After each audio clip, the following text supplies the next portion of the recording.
Gente, estamos jugando un juego de darle comida en el otro de la boca.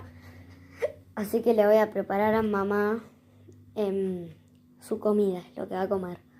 Así que vamos. Listo, gente. Le preparé yogur vencido con gomitas. Vamos a dárselo.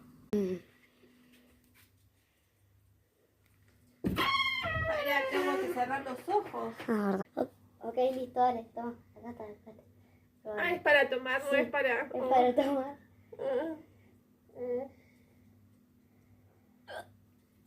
No, tenés que tomar todo porque hay algo dentro. ¡Ay, qué asco! Es todo de yogur. Bien. ¡Qué asco! ¿Tiene sorpresa? Bien, sí. Para.